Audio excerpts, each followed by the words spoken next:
आपको अभी मेरा एक काम करना है। क्या? ये जो लेटर मैं लिख रहा हूँ ये आपको श्रेया तक पहुँचाना है। मेरे मम्मी पापा ने मेरे लिए जो सोचा होगा अच्छा ही सोचा होगा। श्रेया एक मिनट बोलना, कहीं दिया श्रेया से चिट्ठी के बारे में तो नहीं पूछ रहा है?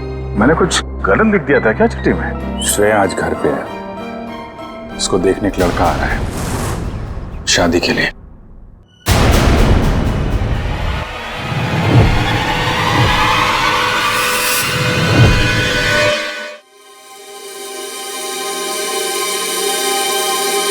मतलब वो थोड़ी रफ एंड टफ है, कॉन्फिडेंट है, इंडिपेंडेंट है और मैं बिल्कुल शांत स्वभाव का चुपचाप काम करने वाला।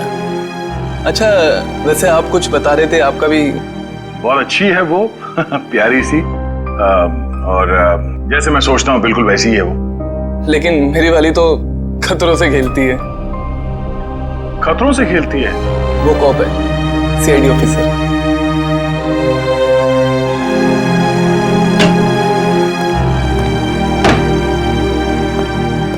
Good morning sir. Good morning.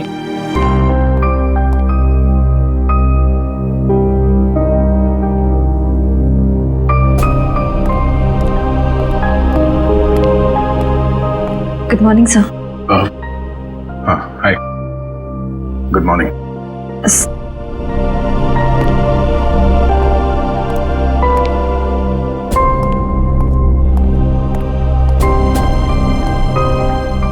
Sir आप ठीक तो है ना? हाँ ठीक हूँ। क्यों, क्या हुआ? आप कुछ परेशान लग रहे हैं। परेशान? नहीं ऐसी कोई बात नहीं, बस वो थोड़ा काम को लेके। सर मुझे बताइए ना, मैं आपकी मदद कर देती हूँ। नहीं मैं मैनेज कर लूंगा। वैसे सिद्धार्थ कैसा है?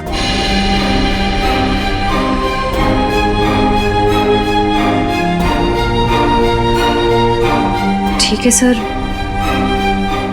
बस अपने काम में थोड़ा बिजी है। मैंने उससे बात की थी, अच्छा लड़का है, काफी कॉन्फिडेंट लगता है। हाँ सर, आज के जमाने का है, हर चीज को लेकर काफी स्ट्रेट फॉरवर्ड है। वैसे तुम्हारी पहचान मतलब वो हमारे रिश्ते में है या बस ऐसी जान पहचान हो गई? एक्चुअली पापा के दोस्त का बेटा है, तो बस अच्छे दोस्त समझ लीजिए। श्रेया,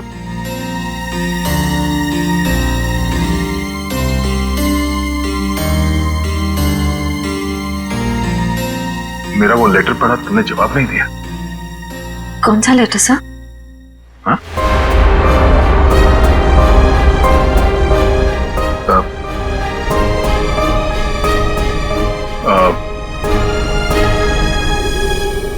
वो जो वो मैं नहीं, वो काम के सिलसिले में था। वो काम हो गया अभी, तो कोई बात नहीं।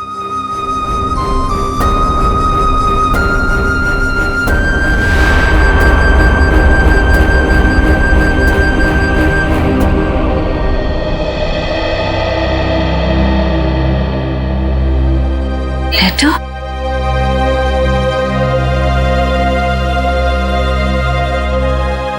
अभिजीत ने क्यों कहा कि उसने लेटर दे दिया?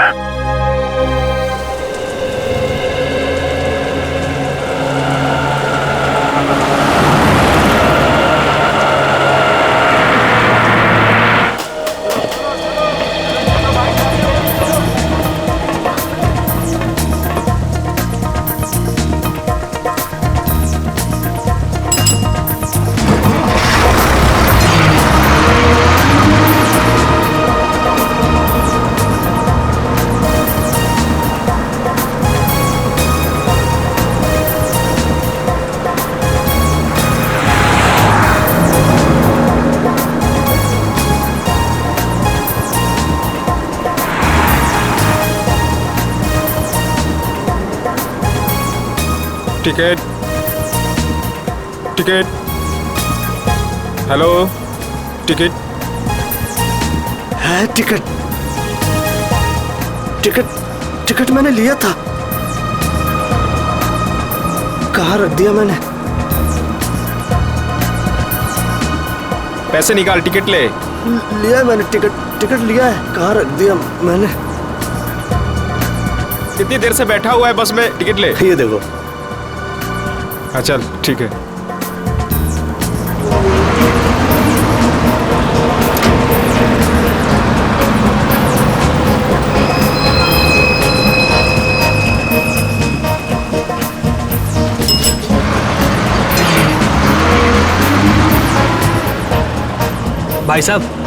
भाई साहब मुझे थोड़ा खिड़की की सीट पे बैठने दीजिएगा।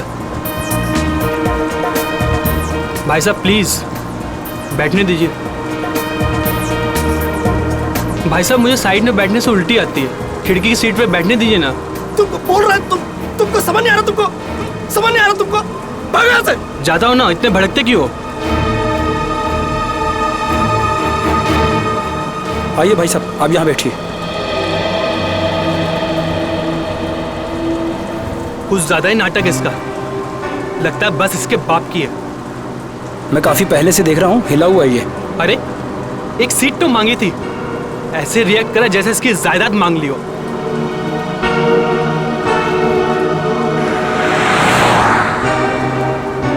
देखो इसको, ऐसे आदमियों को तो घर से बाहर ही नहीं निकलने देना चाहिए। मिल गई खिड़की वाली सीट। सर उसमें और वरुण में कोई संबंध नहीं। अरविंद एक पत्रकार था और वरुण एक कंप्यूटर इंजीनियर। सर ये दोनों एक दूसरे को जानते तक नहीं थे। अजीब बात है पंकज, कोई इस तरह अचानक एक अजनबी को बेवजह क्यों मारेगा? अरविंद, हाँ सर। कामिन, इसकी मौत इंटरनल ब्लीडिंग की वजह से हुई है, दिमाग में काफी खून भर जाने की वजह से। लेकिन ये ज्यादा खून बहने की वजह क्या हो सकती है सर? शायद एक्सीडेंट। जब ये बस से उतरकर सड़क पर भाग रहा था, वो गाड़ी ने टक्कर मारी, उसकी वजह से। लेकिन वहां लोगों ने बताया मरने से पहले इसका स्वभाव बदला था सर, ये और खूंखार हो गया था। इसका क्या कारण हो सकता है? ये जरूर चौंकाने वाला है, इट्स सरप्राइजिंग। एक बात है, इसकी किडनी में जरा सा इन्फेक्शन तो हुआ था, लेकिन इसकी मौत से कोई लेना देना नहीं है।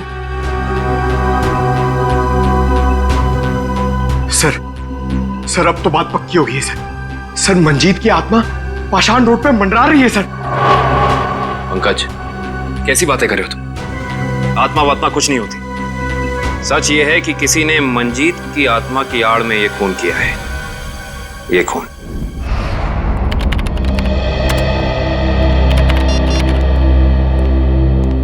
फ्रेडी, तुम्हें कुछ पता है ये अभिजीत कहाँ है? अभी तक तो ऑफिस नहीं है। कल क्राइम स्पॉट से उनका फोन आया था, उसके बाद से उनका कुछ पता नहीं है। अरे कहाँ थे यार तुम? कब से फोन ट्राई कर रहा हूँ, लग ही नहीं रहा। अरे वो कुछ विटनेस के चक्कर में फंस गया था, फोन भी रूट गया यार। कभी चलता है कभी नहीं चलता है। चलो वो छोड़ो, मुझे तुमसे कुछ पर्सनल बात करनी है। मुझे भी तुमको कुछ बताना है यार। जी मुझे यार, मैंने श्रेया को लेटर नहीं दिया। क्या? मगर तुमने तो मुझसे कहा कि तुमने उसे वो लेटर दे दिया। हाँ कहा था, लेकिन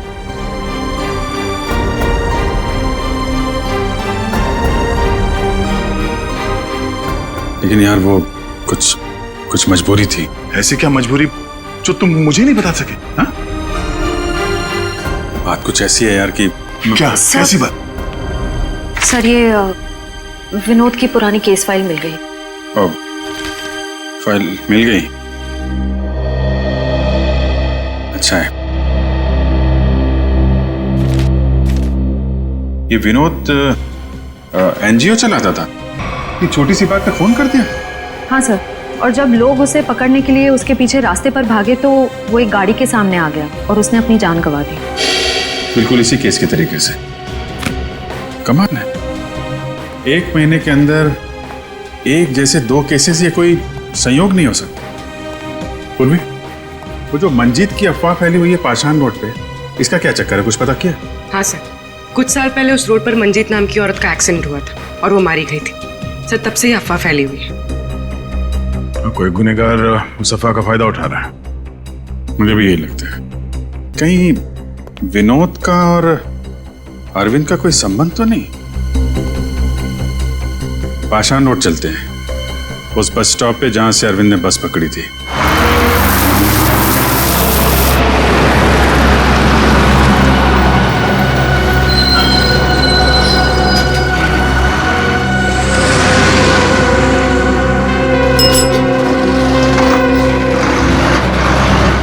ये अरविंद रोज इसी स्टॉप पे चढ़ता था ना? जी हाँ।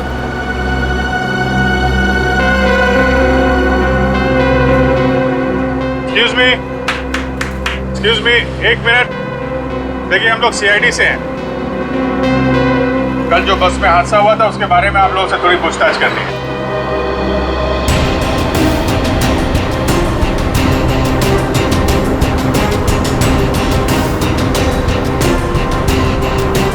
ये अरविंद है, इसके बारे में कुछ बता सकते हैं? नहीं साहब, मैंने इसे कभी नहीं देखा। अच्छा, कोई बात नहीं। आप बता सकते हैं इस आदमी के बारे में?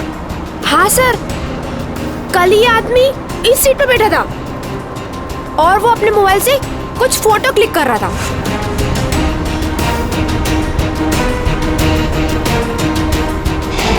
सर मगर अरविंद की बॉडी पे या उसके आसपास हमें कोई फोन नहीं मिला था।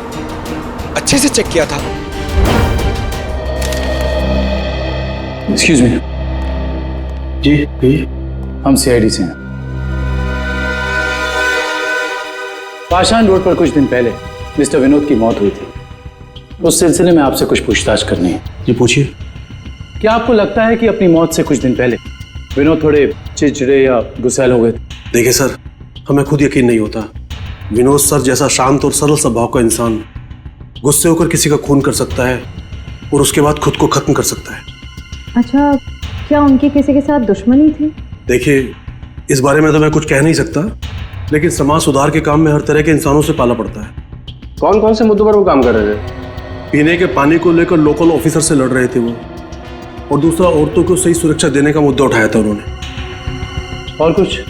सर, निकोली ऑयल कंपनी के खिलाफ तेल में मिलावट के मुद्दे को लेकर कोर्ट में केस किया था सर ने। निकोली oil company? Okay, thank you.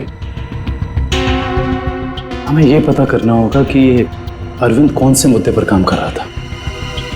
हो सकता है विनोद और अरविंद एक ही मुद्दे पर काम कर रहे हैं। आप बता सकती हो वो एग्जैक्टली कहाँ की फोटो ले रहा था? हाँ सर, कल वो आदर्श नगर और सरोजनी नगर के बीच में कहीं फोटो क्लिक कर रहा था। सर, ये आदमी काफी कुछ जानता है। क्या जानते हैं भैया? सर, मैं इसी बस से रोज ऑफिस जाता हूँ और अरविंद भी इसी बस से जाता था। नहीं, अरविंद के बारे में क्या बता रहे थे? अरविंद जिस बस स्टॉप से चढ़ता था उसी बस स्टॉप पे उसका किसी के साथ झगड़ा हुआ था। झगड़ा? किसके साथ? कौन था वो आदमी? नाम तो नहीं पता सर। आज इस बस में बैठा हुआ है? नहीं सर, आज तो नहीं। कल जब ये हादसा हुआ था तो वो आदमी बस में था? कल तो था।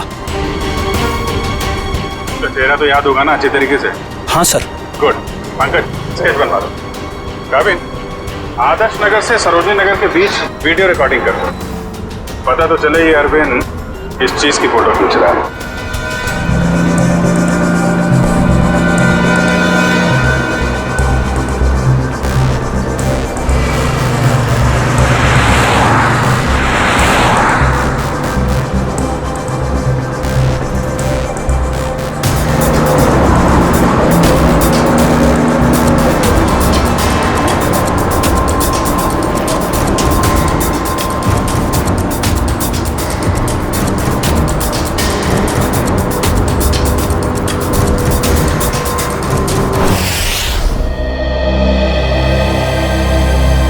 सर, बस स्टॉप पे जिस बंदे का अरविंद से झगड़ा हुआ था, सर स्केच को क्रिमिनल डेटाबेस से मैच करके देखा लेकिन कोई भी मैच नहीं मिला सर।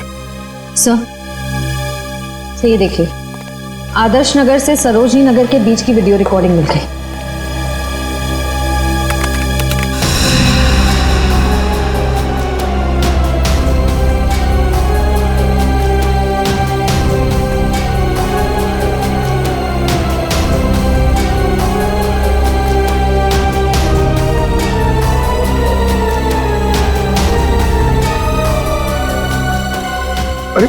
इसमें तो दूर दूर तक सिर्फ खाली जगह दिखाई दे रही है। एक मिनट, पॉज करो, रिवाइंड करके फिर से प्ले करो।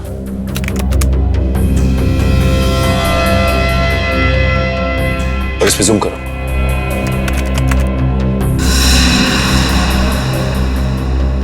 निकोली ऑयल कॉर्पोरेशन। निकोली ऑयल कॉर्पोरेशन? इस कंपनी का मुद्दा तो विनोद की केस फाइल में था, जिसके खिलाफ उसने कोर्ट में केस फाइल किया था। पंकज, अरविंद की फाइल लेकर आना।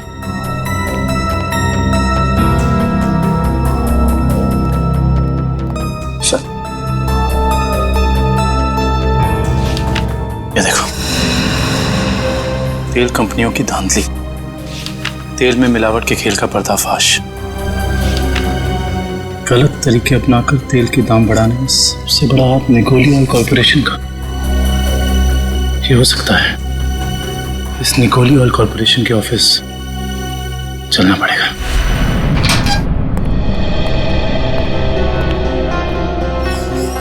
कौन है आप लोग? और आप लोगों की हिम्मत कैसे हुई बिना परमिशन के हमारे केबिन में घुसने की? सीआईडी, एक जांच के सिलसिले में आए हैं। ऐसी जांच? आप विनोद और अरविंद को तो भूले नहीं होंगे ना? देखिए, हमारी कंपनी में सैकड़ों लोग काम करते हैं। अब हर एक का चेहरा और नाम तो हम याद नहीं रखते। मगर ये दोनों ही आपकी कंपनी में काम नहीं करते थे। विनोद एक एनजीओ चलाता था जो सामाजिक मुद्दों को लेकर लोगों को जागरूक करता था, और अरविंद एक पत्रकार था जो बुराई के खिलाफ लिखने से कभी नहीं डरा।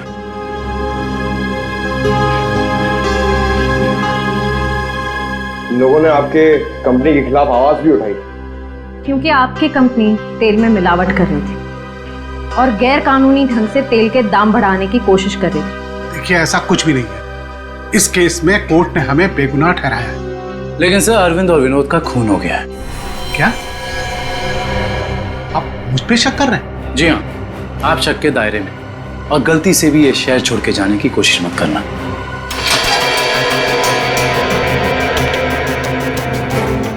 एक्सक्यूज मी, अरविंद और विनोद के बारे में क्या जानते? सर, विनोद ने कंपनी की धज्जियां उड़ा दी थी। उसकी वजह से जगमोहन जी को काफी नुकसान हुआ था, और वो तेल के दाम भी नहीं बढ़ा पाए थे। सर, एक बार तो वो भेस बदल के कंपनी में घुस आया था कंपनी के खिलाफ सबूत इकट्ठे करने के लिए, लेकिन पकड़ा गया सर, और फिर उसे उठा के बाहर फेंक दिया गया था।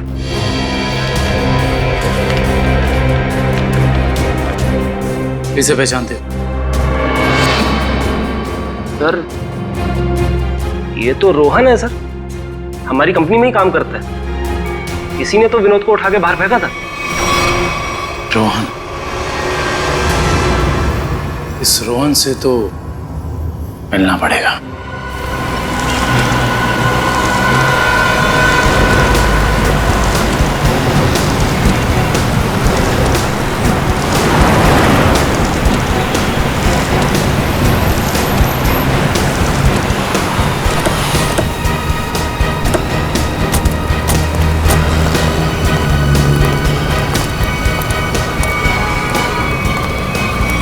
नहीं रोहन, अभी तुम कहीं नहीं जाओगे।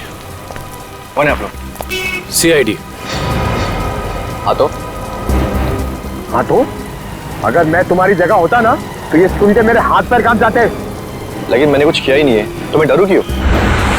जानते हैं कि जिस दिन अरविंद की मौत हुई उस दिन तू उसी बस में था। ये बता, जब विनोद की मौत हुई तो तू कहाँ था? तुम्हें याद दिलाने के लिए बता दूं, उस दिन 23 जून था और सुबह का टाइम था, morning, just to remind you. हाँ, मैं कंपनी में ही था, वो टाइम कर रहा था।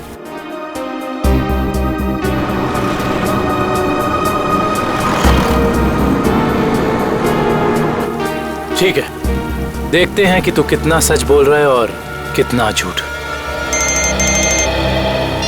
Hello hello CID. क्या? ओके। क्या हुआ सर? पाषाण रोड पे एक और खून।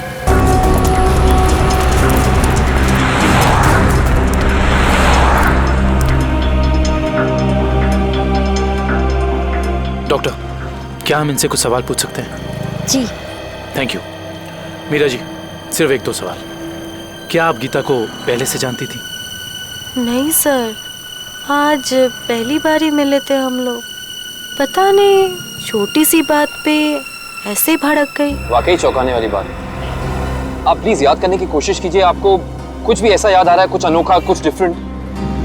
हाँ सर, उसकी आंखों में वो वैश्यपन, जैसे खुद के ऊपर कोई कंट्रोल ही नहीं है उसका। शुक्रिया, thank you so much. Doctor साहब, आप इन्हें ले जा सकते हैं। Thank you. Okay sir. Sir समझ में नहीं आ रहा, ऐसा क्या हो गया था जिसकी वजह से विनोद, अरविंद और गीता तीनों अपने आप पे से कंट्रोल खो बैठे? यही दोष है, कुछ तो ऐसा है जो हमारे हाथ नहीं लग रहा। देखते हैं, शायद डॉक्टर सालुंके के हाथ लग जाए।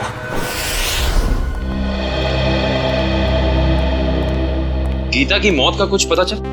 हाँ, इस बार भी वजह वही है जो अरविंद के केस में थी। दिमाग में खून का ज्यादा बहाव, ब्रेन हैमरेज। Brain haemorrhage? कमाल है, इस बार तो गीता को कोई टक्कर नहीं लगी, किसी भी दुर्घटना में कोई चोट नहीं लगी, फिर अचानक ऐसा ब्रेन हैमरेज। गीता को भी किडनी इन्फेक्शन था। पहले हमने सोचा कि किडनी की नसों का कोई मामूली सा इन्फेक्शन हुआ, लेकिन बाद में जब अच्छी तरह से जांच की तो पता चला कि ये इन्फेक्शन किडनी की नसों से होता हुआ दिमाग की नसों तक पहुंच गया। डॉक्टर साहब, ऐसे किसी भी इन्फेक्शन से किसी को ब्रेन हैमरेज कैसे हो सकता है? हो सकता है, ब्रेन हैमरेज हो सकता है। किडनी के इन्फेक्शन के पेशेंट को एक खास किस्म की दवाई दी जाती है, एरेगेटोमाइसिन, और अगर ये दवाई उस पेशेंट को बहुत ज्यादा मात्रा में दे दी जाए तो दिमाग की नसें पतली हो जाती हैं, थिन हो जाती हैं। मतलब सिंपल शब्दों में कहा जाए तो दिमाग कमजोर हो जाता है, और कुछ खास रिएक्शंस पर दिमाग की कमजोर नसें फट सकती है। और इसीलिए ऐसे पेशेंट का दिमाग अचानक बदल सकता है, किसी जरा सी बात पर उसका स्वभाव अचानक बदल जाएगा। तो ये वजह है अरविंद और गीता के मरने से पहले यूं खूंखार हो जाने की। कोई तो है जिसने उन्हें वो दवाई दी, वो भी ज्यादा मात्रा में, ताकि इनके दिमाग की नसें फट जाएं और ये दोनों मर जाएं। पर ऐसा वो इंसान, वो शख्स हो कौन सकता है? कोई डॉक्टर या फिर मेडिकल शॉप? सर यही वो दुकान है जहाँ पे एरगेटोमाइसिन नाम की दवाई मिलती है। कहिए सर, क्या चाहिए? हम लोग सीआईडी से, आपसे कुछ जानकारी चाहिए। सीआईडी? क्या जानकारी चाहिए सर? 3 लोगों की मौत हुई है जिन्हें आपकी दुकान से गलत दवा दी गई थी। क्या सर, हम कभी किसी को गलत दवा क्यों देंगे? देखिए हमारे पास सबूत है, आपने एरगेटोमाइसिन 10% नाम की दवाई 3 लोगों को बेची थी, विनोद, अरविंद और गीता। सर मैं चेक करके बताता हूँ, आप लोग अंदर रहिए।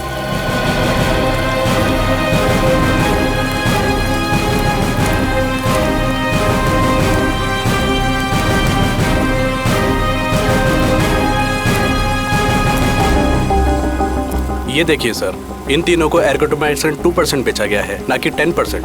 लेकिन हमारे पास फॉरेंसिक सबूत है कि उन्हें एरगेटोमाइसिन 10% दिया गया है। सच तो ये है कि आपने दवाई बेची 10% की और बिल बनाया 2% का। मैडम, हम ऐसा क्यों करेंगे? ना तो हम करप्ट हैं और ना बेईमान। वो भी पता चल जाएगा। ये बताइए कि पिछले 2 महीने में एरगेटोमाइसिन 10% का कितना स्टॉक था आपके पास? सर एक्चुअली ये दवा कम बिकती है, इसलिए हमने इसकी 20 बोतल मंगाई थी। और बेची कितनी? सर 8 बोतल। तो आपने 20 मंगवाई, उसमें से 8 बेच दी, उस हिसाब से आपके पास 12 और बोतल। जी सर। राइट? जी सर। कहाँ रखते हैं अपनी ये दवा? आइए सर दिखाता हूँ।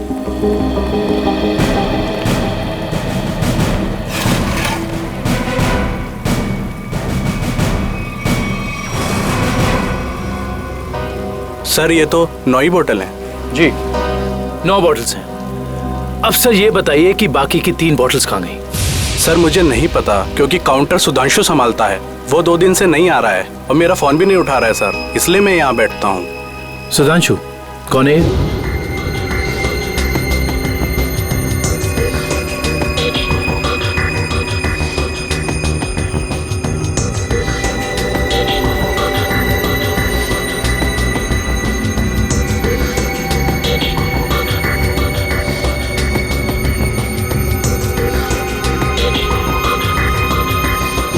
मेरे यहाँ काम करता है सर। इसका नंबर और एड्रेस दीजिए मुझे।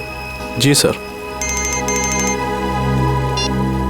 जी डॉक्टर साहब, जी पता चल गया, उन तीनों को यही दवा दी गई थी। और इतना ही नहीं, इसको फिरामिन नाम के सॉल्ट का इंजेक्शन भी दिया गया था, जिससे इस दवाई का असर काफी तेज हो जाता है, जिससे दिमाग की नसें एकदम पतली हो जाती हैं, फट जाती हैं और दिमाग में ब्लीडिंग शुरू हो जाता है उसी वक्त जब खूनी चाहता हो।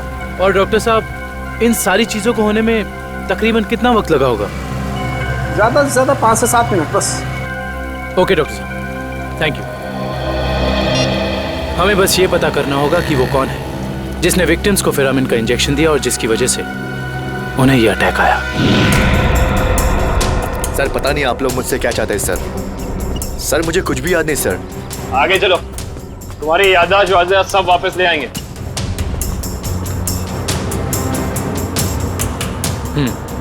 तो तुम कहाँ बैठे थे? सर मैं यहाँ बैठा था। बैठो यहाँ पर। अब बताओ, अरविंद कहाँ बैठा था, क्या कर रहा था और उसके साथ कौन था? सर मैं यहाँ बैठा हुआ था और अरविंद वहां पे बैठा हुआ था।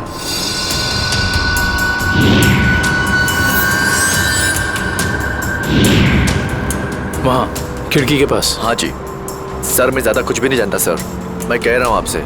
सर मैं बताऊं? हाँ बोलो। उस दिन ये बच्चे अरविंद की आगे वाली सीट पे बैठ के फोटो निकाल रहे थे। ये बच्चे? हाँ सर। आप हमें वो पिक्चर्स दे सकते हैं जो 2 दिन पहले आपने इसी रास्ते पर खींची थी? मैंने खींची थी, आप देख सकते हैं।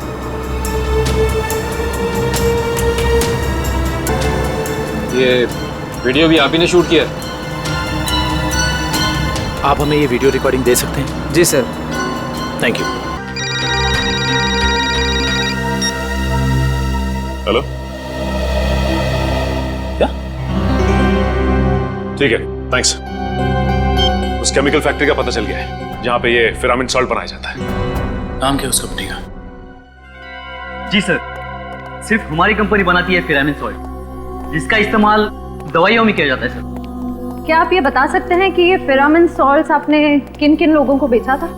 1 मिनट चेक करके बताता हूँ।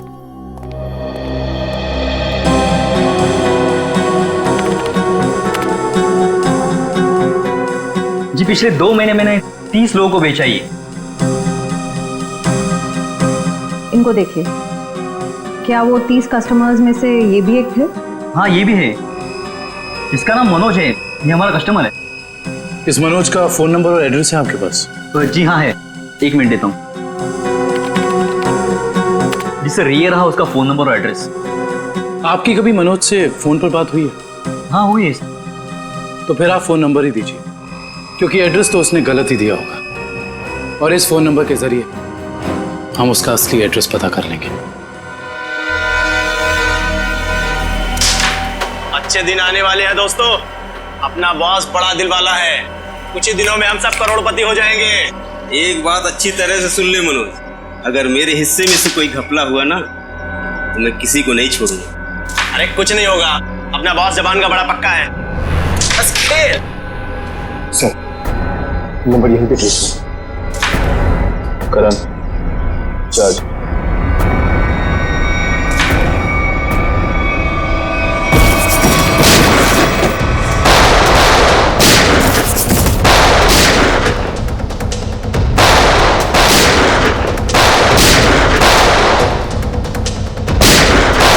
मनोज, अपने आप को सीआईडी के हवाले कर दो।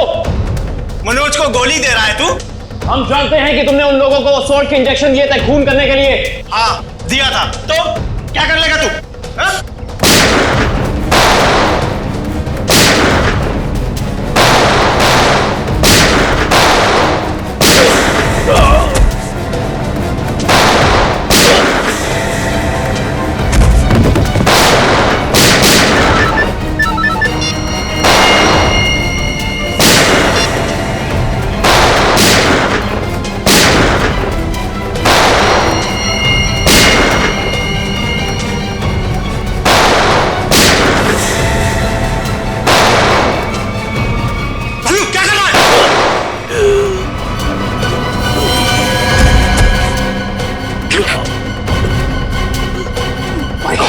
ये लोग यहाँ पे जरूर कोई ना कोई सुराग छोड़ के गए होंगे।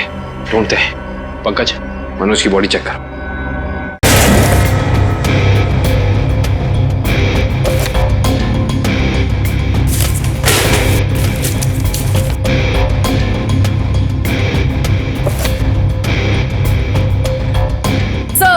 आशिता, सर किसी कंपनी के पेपर्स मिले हैं। कंपनी के ब्लू लाइन? ये किसकी कंपनी हो सकती है? देखते हैं। ये क्या? जमीन के कागजात। ये जमीन तो जगमोहन के नाम पर है। सर हमारे केस से जगमोहन की जमीन का क्या संबंध हो सकता है?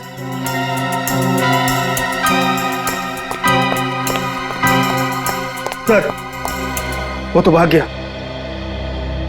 सर सर इसकी जेब से फोन मिला सर। लास्ट मैसेज एक बॉस का है। उसने कहा है कि 5 बजे रचना बिल्डिंग पे मिलना। अब तो पता करना ही होगा ये बॉस आखिर है कौन।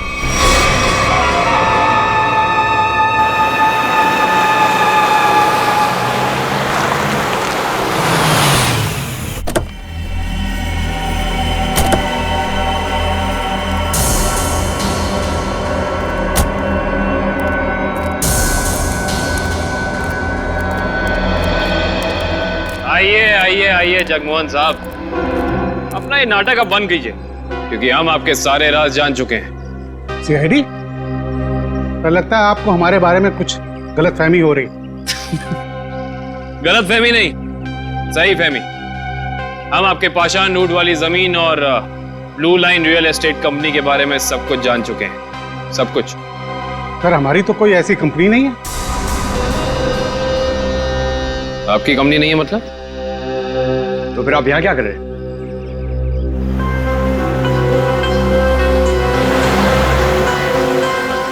आपसे तो हम बाद में बात करते हैं, पहले जरा इन लोगों से निपट लें।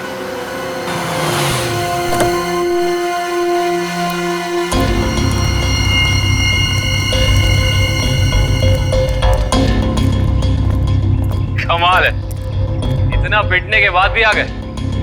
चलो अच्छा है, आसमान से गिरे खजूर में अटके। मरने के लिए आए, दोस्त को भी लायो। अच्छा है, मरते वक्त दोस्त साथ होने चाहिए। Good, very good.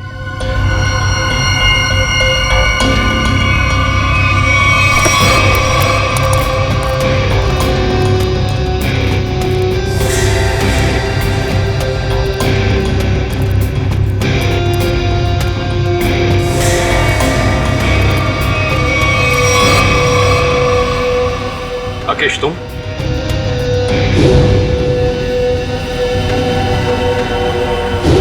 तुम लोगों ने कभी सोचा भी नहीं होगा ना कि मैं इस अंदाज में मिलूंगा तुमसे। सीआईडी का भी अपना अंदाज है, सबसे अलग।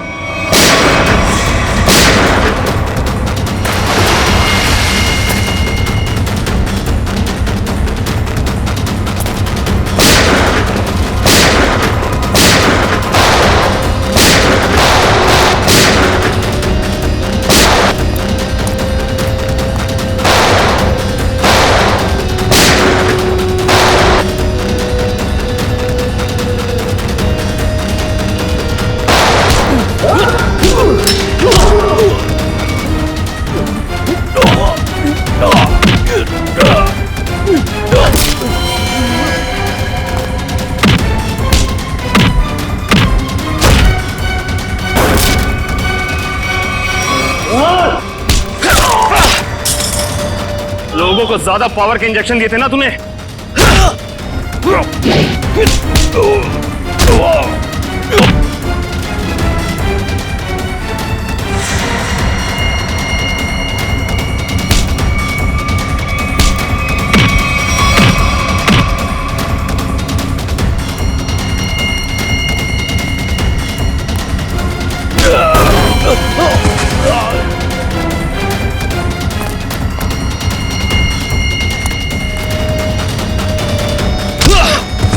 अब तुझे पता चलेगा असली पावर क्या होती है।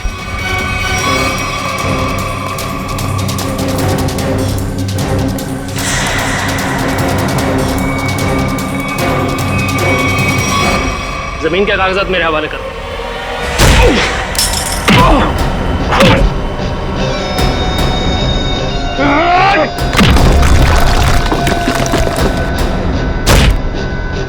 Oh! जमीन चाहिए ना, मैं देता हूं तुझे सस्ते में। इससे पहले कि हम तुझे और तकलीफ दें, सच बोलकर तुम अपनी तकलीफ कम कर सकते हो। बोलो। ब्लू लाइन कंस्ट्रक्शंस मेरी ही कंपनी है सर। फर्जी कंपनी जिसका कोई रिकॉर्ड नहीं है, जिसका सिर्फ एक मकसद है, जगमोहन की जमीन किसी तरीके से हड़पना। हाँ सर, मैंने कर्जा लेकर उस जगह पर बहुत पैसे खर्च किए डेवलप करने में, लेकिन इन लोगों की डरावनी अफवाहों की वजह से कोई भी उस जगह कुछ बनवाना नहीं चाहता, ना ही कोई अपना बिजनेस शुरू करना चाहता। मंजीत की आत्मा की अफवाह हैं? उस रूट पे खून करने शुरू कर दिए और बलि का बकरा बनाया विनोद, अरविंद और गीता को। हाँ, क्योंकि विनोद और अरविंद जगमोहन के तेल के मामले से जुड़े हुए थे। मैंने सोचा अगर राज फाश भी हो गया तो सारा शक जगमोहन पे ही रहेगा। और फिर जब जगमोहन बर्बाद हो जाए तब तुम उसकी उस जगह को बड़ी आसानी से कम दामों पे हड़प सको। निर्दोष लोगों के दिमाग की नस फाड़ के खून करवाया तुम लोगों ने। अब फांसी के इंतजार में तुम्हारे दिमाग की नस ना फट जाए, ये दुआ करना।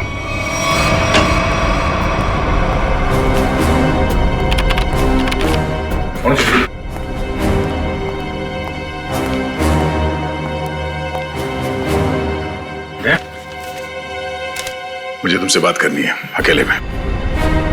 तो माँ, बात कुछ ऐसी है कि मैं सर मुंह मीठा कीजिए। हाँ सर, अभी ले लो। किस खुशी में? श्रेया और सिद्धार्थ की शादी पक्की हो गई। अरे सब लोग लड्डू ले लो भाई, अरे ले लो लड्डू ले लो।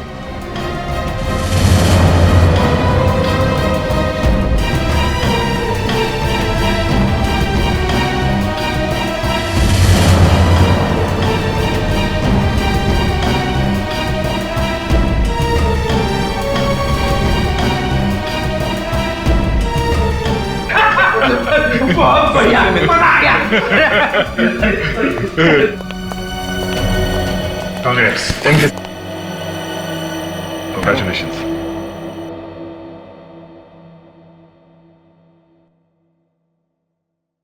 और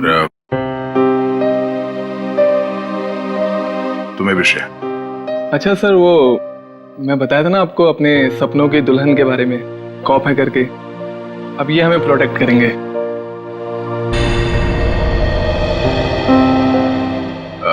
तुमने बहुत सही फैसला लिया है सिद्धार्थ। श्रेया तुम्हें हमेशा खुश रखेगी। अच्छा सर, आप वो बता रहे थे ना आपके सपनों की मलिका,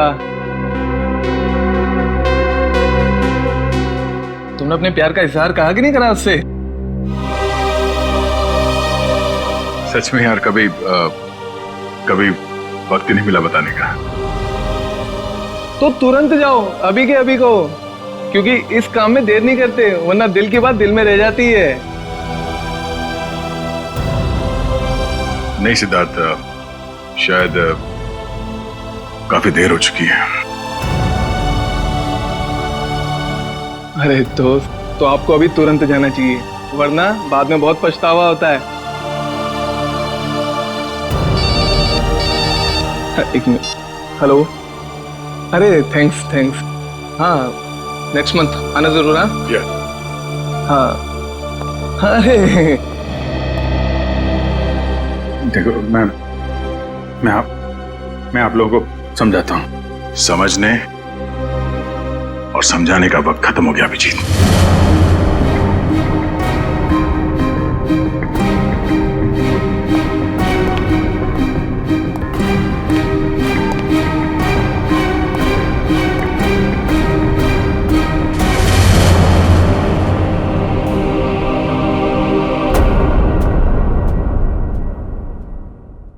इस तरह के और भी एपिसोड देखने के लिए हमारे चैनल को सब्सक्राइब करें और बेल आइकन दबाना ना भूलें।